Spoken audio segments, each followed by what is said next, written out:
ദൈവവചനമേ നമോ നമഃ. ജീവവചനമേ നമോ നമഃ. വചനദീപ്തിയിൽ തവഹിതം പോൽ ദൈവരാജ്യം പണിതിടുന്നേ. വിശ്വമഖിലം തവ മഹത്വം ദർശിപ്പതിന്ന ദൈവമഹത്വത്തിലേക്ക്.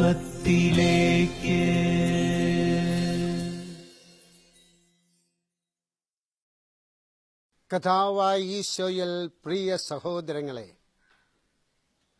ദൈവമഹത്വത്തിലേക്ക് നിങ്ങൾക്ക് സ്വാഗതം.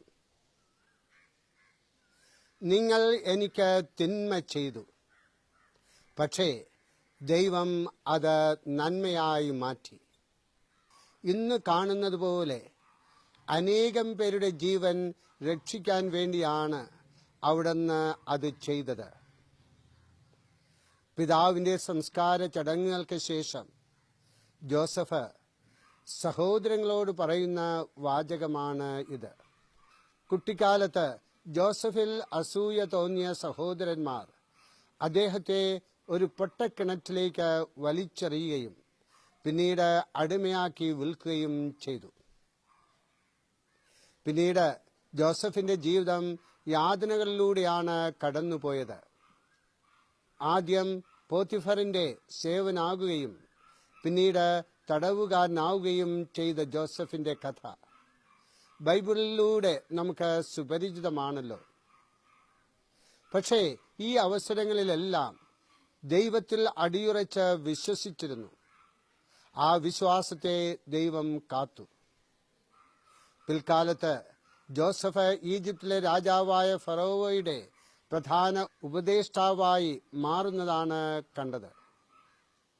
അതിനുശേഷം സഹോദരരുമായി കണ്ടുമുട്ടിയപ്പോൾ ജോസഫ് പറയുന്ന വാചകമാണ് മുൻപ് പറഞ്ഞ ബൈബിൾ വാക്യം.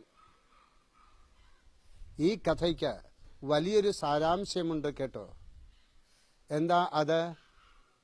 ജീവിതത്തിലെ ഏറ്റവും വലിയ വിഷമതകളിലൂടെ നമ്മൾ കടന്നു പോകുമ്പോൾ ദൈവത്തെ നാം മറക്കാതെ ഒപ്പം കൂട്ടിയാൽ ആ വിശ്വാസം നമ്മളെ രക്ഷിക്കും എന്നതാണ്. പ്രതിസന്ധികളിൽ എല്ലാ മനുഷ്യർക്കും ഉണ്ടാകും. കഷ്ടതകൾ നന്നായി അനുഭവിക്കേണ്ടതായി വരികയും ചെയ്യും.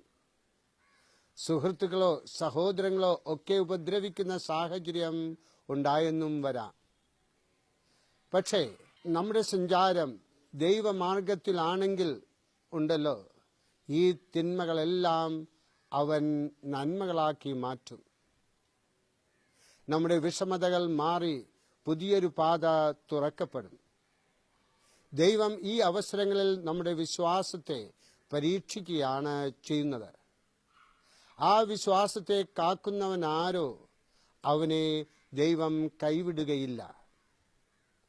മനുഷ്യൻ ദോഷം നിരൂപിക്കുമ്പോൾ ദൈവം ഗുണം ക്രമീകരിക്കും. കഥാവായ ഈശോയുടെ അനുഗ്രഹം നിങ്ങളുടെ ജീവിതത്തിലേക്ക് കടന്നു വരട്ടെ.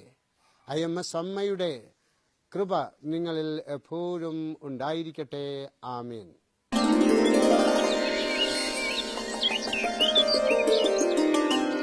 ദൈവവചനമേ നമോ നമഃ.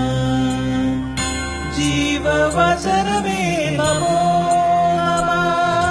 വചനദീപ്തിയിൽ തവഹിതം പോൽ ദൈവരാജ്യം പണിതിടുന്നേ. വിശ്വമഖിലം തവ മഹത്വം ദർശിപ്പതിന്ന ദൈവമഹത്വത്തിലേക്ക്.